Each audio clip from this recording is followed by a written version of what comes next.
tal? ¿Cómo están todos? Yo extrañándoles a ustedes. La mera verdad me da mucho gusto, al menos por este medio, debido a esta contingencia que nos está pues dando muy duro a todos nosotros, podamos estar cuando menos juntos. Les deseo lo mejor, cumplan con todo lo que se les pide, ¿okay? Porque esto va a pasar y volveremos realmente a estar juntos y como siempre viéndonos cara a cara. Pero me da mucho gusto saludarlos desde acá. El tema que vamos a tratar en estos días se va a llamar Dos padres de la patria frente a frente, Hidalgo e Iturbide. ¿Okay? Y vamos a hoy el primer tema, ¿okay? Para tratarlo, vamos a tratar en primer lugar de dar una pequeña introducción de quién fue, por ejemplo, el primer personaje de que vamos a hablar, que es don Miguel Hidalgo y Costilla. ¿Por qué se escogió este tema principalmente? Este tema se escoge porque estamos a menos de año y medio de conmemorar el bicentenario de la consumación de la independencia. Realmente es de la independencia, ¿okay? No habría que agregar la palabra consumación, porque desde que se habla de independencia ya somos libres, ¿okay? El 27 de septiembre del 2021 se conmemoran la consumación de la independencia. 200 años de que ahora sí México nace como nación. Bien, entonces por eso es que queremos prepararnos como para saber la verdad, ¿ok? Ahora que estamos en épocas de Semana Santa, de Cuaresma que se acerca, pues siempre me gusta tomar esa parte del Evangelio donde está el diálogo entre Pilatos y Jesús, cuando Jesús le dice que está frente a él porque lo han llevado ahí porque dice la verdad, y el que vive y muere por la verdad, pues vivirá eternamente. Y Pilatos le pregunta, el clásico materialista, frívolo, hedonista, que representaría a nuestra sociedad actual, ¿la verdad? Dice Pilatos. ¿Y qué es la verdad? Pues precisamente por eso es que estamos aquí, para que sepamos lo que no nos dice la historia oficial sobre estos personajes tan trascendentales para la historia de México. Y hoy vamos a ver a don Miguel Hidalgo y Costilla, el considerado durante mucho tiempo el primero y único padre de la patria. ¿Okay? Hoy ya sabemos que son varios, ¿okay? Pero pues él es el que más identificado, ¿okay?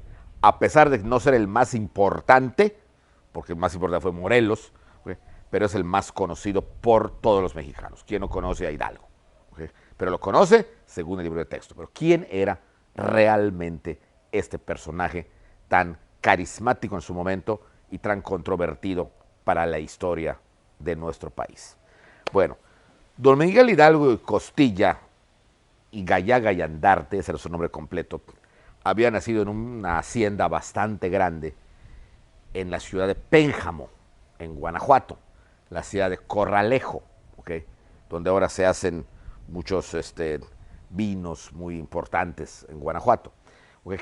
Era de su padre, don Cristóbal Hidalgo. Su mamá era doña Ana María Gallaga y Andarte. ¿Okay? Españoles de cepa, como se decía en ese entonces, españoles muy importantes, que vinieron a México, hicieron su buena fortuna en Guanajuato y tenían bastante dinero. Habían hecho realmente una gran fortuna en todo el área de la región de Guanajuato. Pénjamo, Celaya, toda esa región, ¿okay? Hidalgo la conoció. Evidentemente, cuando Hidalgo crece, no era el único, tenía varios hijos, tenía varios hermanos, y varias hermanas, los más conocidos José María, Mariano, Manuel, don Cristóbal el mayor, en fin, tuvo varios hermanos, muchos de ellos muy conocidos en la historia, algunos relacionados directamente con él, como su hermanito Mariano, que de hecho pocos saben que murió con él en Chihuahua. Y pues como niños bien, pues vivieron y crecieron en la abundancia. Muy probablemente, okay, como niños bien, tenían pues esclavos negros, okay, que eran los esclavos que eran los que se les consideraba como esclavos, porque al indígena no se le podía considerar como esclavo. El indígena era un sujeto de evangelización. Como trabajador sí, okay, pero no como esclavo real, okay, porque la ley no permitía eso para los indígenas. Pero Hidalgo creció en todo esto. Como niño bien, okay, todos ellos fueron por su padre destinados a algo. Por ejemplo, Manuel destinado a ser abogado, Mariano a ser contador, José María a ser militar, ¿ok? que también era una carrera importante para los criollos. Y sus hijos, o sea, sus hijos Cristóbal y Miguel, para ser curas. ¿Okay? ¿Quién escogía la profesión o la vocación? El papá. A veces con la aquiescencia de la mamá, pero por lo general el papá. ¿Okay? ¿Y cómo lo escogían? Simplemente nacía el bebé, es de cara cura, es de cara militar, así de simple. ¿Okay? Por la cara lo veían. Y desde muy chico, desde los 8 años, Hidalgo y su hermano entraron al colegio de los jesuitas en la ciudad de Valladolid, hoy Morelia. Y ahí estaban estudiando, ¿okay? Cuando Hidalgo tendría como unos quizá de entre 12 y 15 años, cuando viene aquella famosa disposición real emitida por el rey de España, Carlos III, donde expulsaba de España y de todas sus colonias, evidentemente no a España era su colonia, a la Compañía de Jesús, o sea, los jesuitas. Se les expropiaba todas sus escuelas y todos sus conventos, todos sus templos, y ellos eran expulsados y llevados como enemigos a España. ¿Por qué? Simplemente porque los jesuitas ya se enfrentaban muy fuertemente hacia la política del rey de España. ¿Okay? Hidalgo era alumno de estos señores en ese momento y fue testigo presencial, como todos los de su generación, cómo fueron sacados los jesuitas de manera violenta de sus conventos, de sus clases, de sus escuelas, ¿okay? Sacados y encadenados y obligados a caminar, encadenados, lo que tenían puestos, hasta Veracruz para mandarlos a España, y en España los van a desterrar. Entonces, esto fue algo que impactó mucho a Hidalgo. Si Hidalgo como jovencito supo o no supo el movimiento violento que hubo en la capital, en la Ciudad de México, ¿okay? Quizá lo haya sabido después, años después, ¿okay? Cuando el virrey, el marqués de Croix, sale al balcón central del Palacio Virreinal y le grita a la gente que estaba allá defendiendo a los jesuitas: ustedes, pueblo, les digo, nacieron para callar y obedecer, y no para opinar de las disposiciones de nuestro monarca. O sea, estaba claro. Quizá desde eso Hidalgo le agarró un poco de tirria hacia el gobierno español, porque para la vista de todos estos jóvenes, y ojo con ellos, toda esta generación en la que de alguna manera, directa o indirecta, van a participar en el movimiento de independencia años después. O sea, eran ellos, los exalumnos o los hijos de los exalumnos de los jesuitas que habían sido expulsados. O sea, nada es casualidad, todo es providencial, dicen por allá. Entonces, fueran los jesuitas, pues todos aquellos niños que estudiaban en el colegio jesuita y que iban a ser jesuitas, porque Hidalgo iba a ser jesuita, pues ¿qué hacer ahora? ¿Qué hacer ahora? Muchos pues vuelven a la vida normal. No, pues yo no quiero, y aprovechan la oportunidad para decir, no era mi vocación y me voy a otro lado. Pero otros sí, como fue el caso de Hidalgo y de su hermano. Entonces ellos se van a, pues ya no pueden ser jesuitas y cambian y se van a meter entonces a ser sacerdotes del seminario conciliar de San Nicolás en la ciudad de Valladolid, hoy Morelia, en Michoacán. Es decir, para ser curas párrocos, para ser curas del clero secular o diocesano. ¿Por qué? Porque los jesuitas, como todas las congregaciones religiosas que vienen en comunidad, son del clero regular. Jesuitas, franciscanos, dominicos, agustinos, todos ellos. Pero los curas párrocos, ¿ok? No, son del clero diocesano o secular. Entonces Hidalgo ahí va a estudiar. Ya estudiando, ahí sí, lleva toda una vida estudiando ahí, porque en esa época, pues era una vida. Te enclaustraban para ser cura y no salías hasta que ya eras cura. Entonces él va a estudiar, se dice que era magnífico alumno, se dice que era un tipo muy estudioso. Sus contemporáneos que escribieron de él dicen que era muy astuto y que inclusive sus amigos le habían puesto por apodo el zorro, ¿okay? Porque era muy listo, era demasiado listo, ¿okay? Y le decían el zorro. ¿Okay? Y así fue. Hidalgo terminó sus estudios brillantemente, estudia cerca de 15 años la carrera eclesiástica. Pocos saben que Hidalgo era doctor en teología, maestro en filosofía dogmática, o sea, era un tipo culto. Tenía libros que además conseguía en el mercado negro porque no podían permitirse los libros que no fueran visados por la corona española. Recuerden que para ese entonces ya había estallado la Revolución Francesa y todo se controlaba mucho la entrada de libros porque se temía que fueran a perturbar con ideas nuevas a la población novohispana. Entonces algo los conseguía. Entonces tenía libros de Voltaire, de Montesquieu, de Rousseau, de Diderot, de D'Alembert, de John Locke, la nueva filosofía que venía. Ya no era la escolástica la importante, no era la nueva filosofía ilustrada. Entonces Hidalgo se va a alimentar de eso, esa idea nueva. Y ya siendo cura, ¿okay? Pues se va a alimentar de muchas de esas cosas. ¿Okay? Definitivamente el primer cargo que Hidalgo va a desempeñar va a ser de rector del Colegio Seminario de San Nicolás. Su brillantez, sus ideas realmente, era un tipo muy culto, lo van a hacer que a su cargo muy joven sea rector del Colegio de San Nicolás.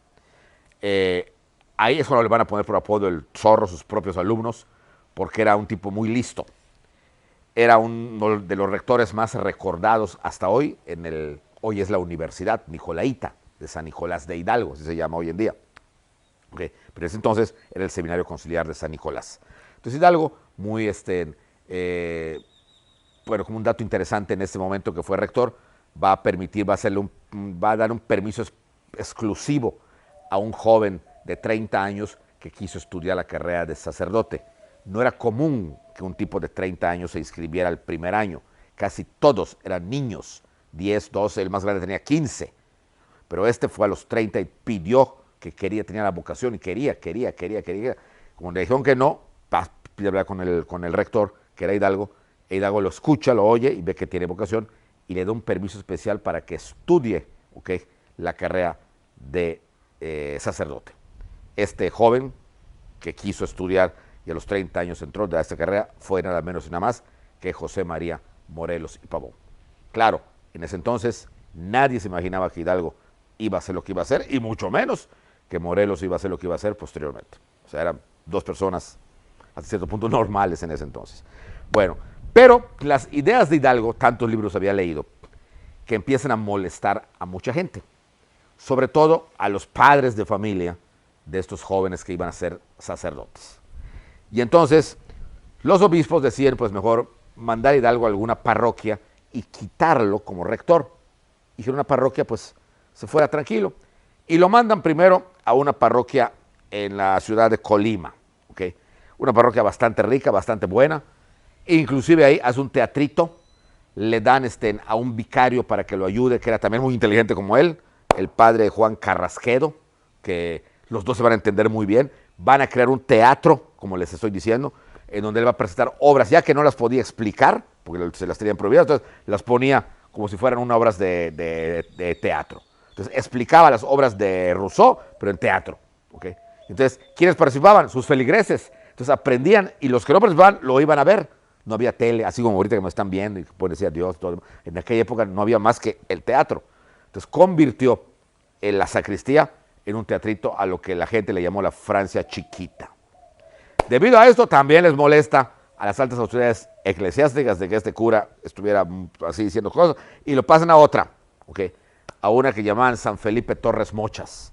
Se llama, a esa parroquia hasta hoy se le llama así porque la iglesia nunca se terminó, se le hizo la primera torre y la segunda se terminó la mitad, entonces era una torre mocha, entonces por eso se llaman las Torres Mochas, San Felipe Torres Mochas.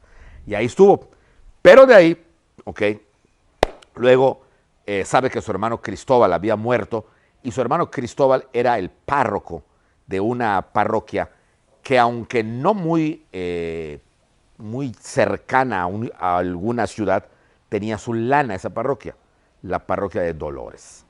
Y entonces en esa época él pide que como hermanito de cura muerto lo cambien a esa parroquia. ¿Okay? Y es aquí cuando llega a Dolores. Dolores no era ningún pueblucho, ¿okay?, como muchos han creído o como quizás nos han enseñado malamente en la primaria. No era un pueblucho. ¿Era un pueblo? Sí, pero un pueblo grande. Había españoles que vivían ahí y desde que hubiera españoles es que había las comodidades y las facilidades para vivir para los españoles. No eran muchos, eran como 10 o 12. Había muchos criollos, ¿okay? Y la gente que iba a oír misa no vivía precisamente en Dolores, sino en los alrededores, porque era la parroquia más grande. Después de Guanajuato, ¿okay?, las parroquias más grandes eran las de San Miguel, el San Miguel el Grande, y Dolores. ¿Okay? No como hoy que tenemos a León, tenemos a Celaya, tenemos a Irapuato, no, eran esas. Entonces era una parroquia grande y le iba bien a Hidalgo. Ahí Hidalgo vuelve a poner otra vez su Francia chiquita, ¿sí?, su teatrito. Y ahí, ¿ok?, ya nadie lo va a molestar. ¿Okay? Esta es la historia más o menos, vamos a llamar que es vendida para la gente que más o menos sabe o que quiere saber un poco de Hidalgo. Ahora también dentro de esa historia hay otra, ¿no? ¿Okay? Hidalgo también era un tipo muy culto y tanto en San Felipe como en Colima como en Dolores tenía admiradores y admiradoras, porque Hidalgo no era ningún personaje viejo como lo pintan. Lo han pintado viejo y no era viejo. Hidalgo muere de 56 años y lo que le estoy contando es 10 o 15 años antes. Estamos hablando de un Hidalgo de 40 años. Era un hombre educado en el campo y en la riqueza del campo material y física, así como aquí. Así se había educado don Miguel Hidalgo. Así, un hombre fuerte, alto, criollo, de pelo rubio, que luego encaneció muy rápido, ¿okay?, y de ojos, todos los que lo conocieron decían que tenía unos ojos verdes, que solamente te veía con esos ojos verdes y que enloquecías. Y evidentemente, más de una feligresa se moría por él. Y más de una feligresa probó no solamente sus sermones, sino algo más que sus sermones. ¿Okay? De hecho, ¿okay?, se sabe de una con la que tuvo 2 hijas. Esta mujer se llamaba doña Manuela Ramos Pichardo, que existe en la historia. ¿Okay? Y esta mujer tuvo 2 hijas con él, que se llamaban Micaela y Manuela. ¿Okay? Las 2 niñas, que las pasó todo el tiempo como sus sobrinas. ¿Okay? Mi sobrina, clásico, es mi sobrina. ¿Okay? Entonces, así las pasó todo el tiempo. Llegaba a decir que no eran hijas de él, sino de uno de sus hermanos. Como tenía un montón de hermanos, pues sí pasaban agachadas. ¿Okay? Una de ellas, aparentemente Micaela, va a estar con él hasta la Guerra de Independencia. Y luego se pierde en la historia. ¿Okay?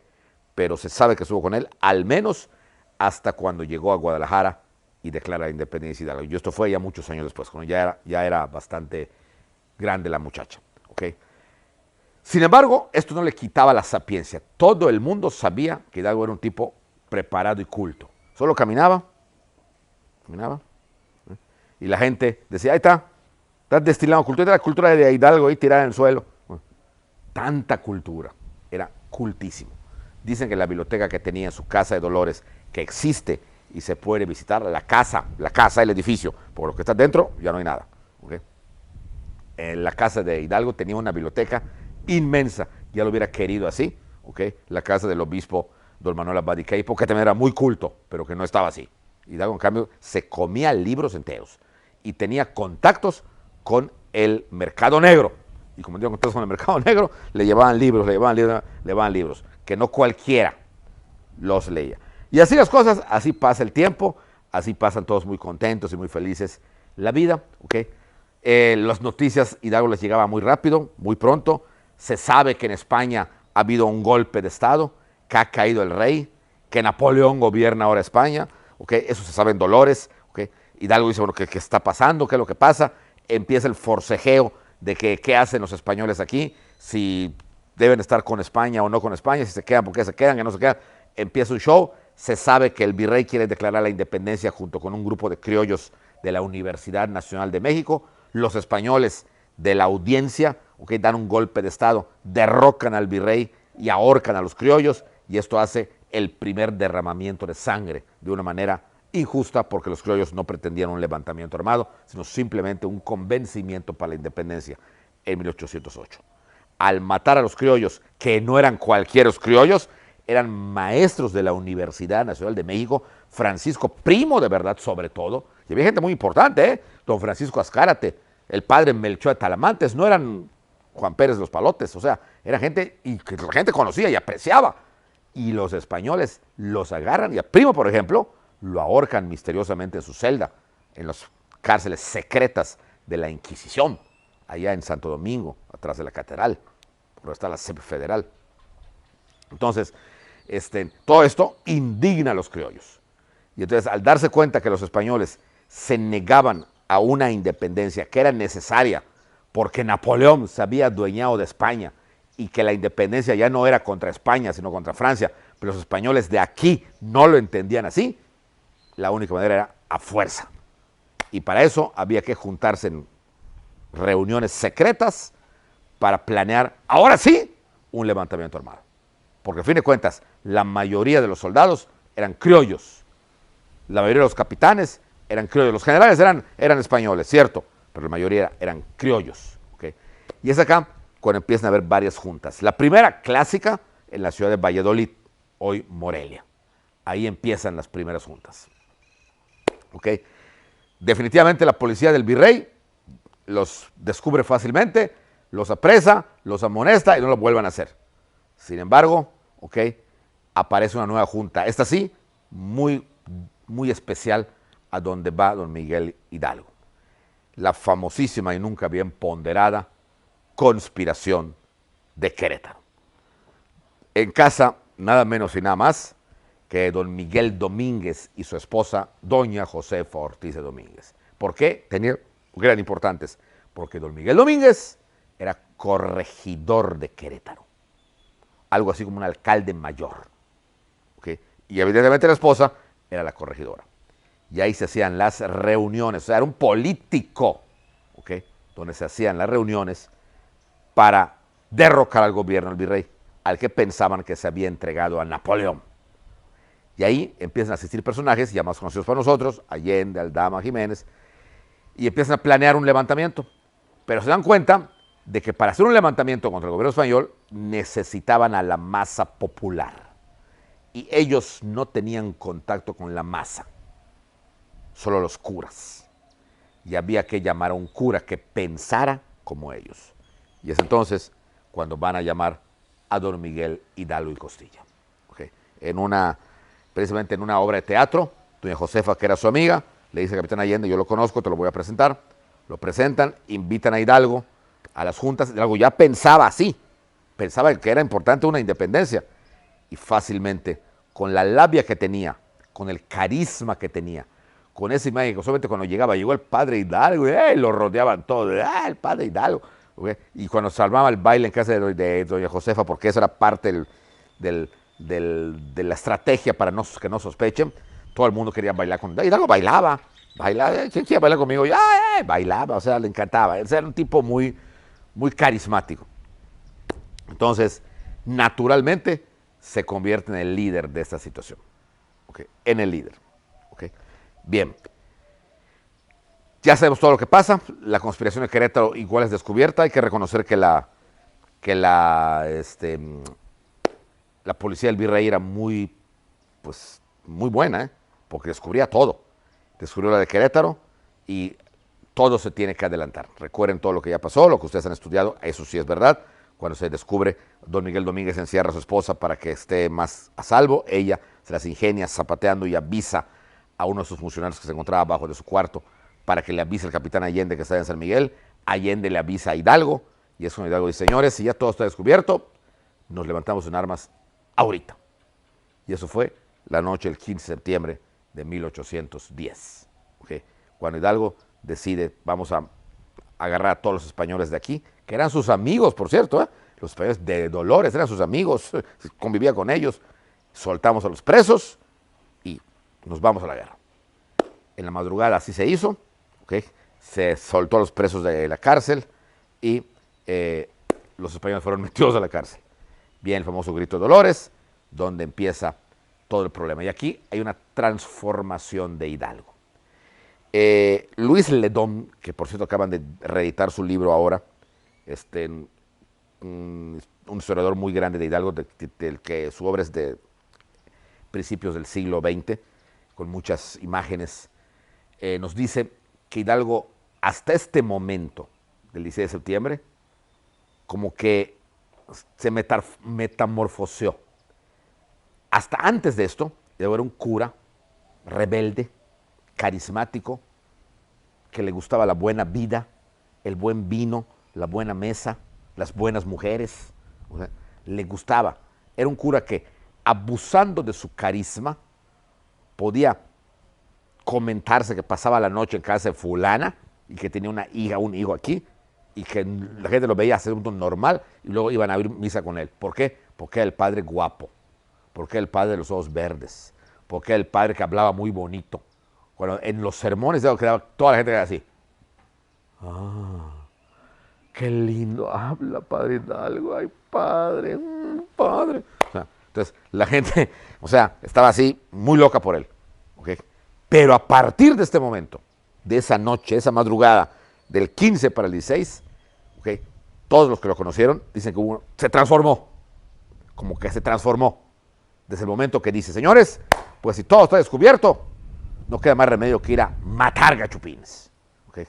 Y vamos, en este momento, a agarrar a los españoles que vienen en Dolores, solo son 10. Entre ellos, el intendente Rincón, que era un español. Lo vamos a meter a bote y vamos a sacar a los presos de las cárceles. Pero padre, hasta Allende le dice, pero padre, yo creo que lo mejor sería huir. ¿Okay? Ninguno huir. Aquí fue lo interesante, que los militares que habían planeado todo esto antes que él, cuando vieron la cosa fea, se les hizo así. ¿Okay? Y Allende fue el primero que decía, mejor nos vamos. Y de momento, ¿qué pasa? Ya estamos adentro. Y nos vamos a la guerra. El que puso orden allá fue Hidalgo. Porque Allende, al darme los militares, lo primero que pensaron fue, nos pelamos, que nos agarran, nos van a matar, como pasó a Merrat. ¿Okay? Pero, óyeme, ¿qué onda? Si eran militares. Entonces, ese estímulo, dijo, bueno, pues si el cura lo dice, lo podemos hacer.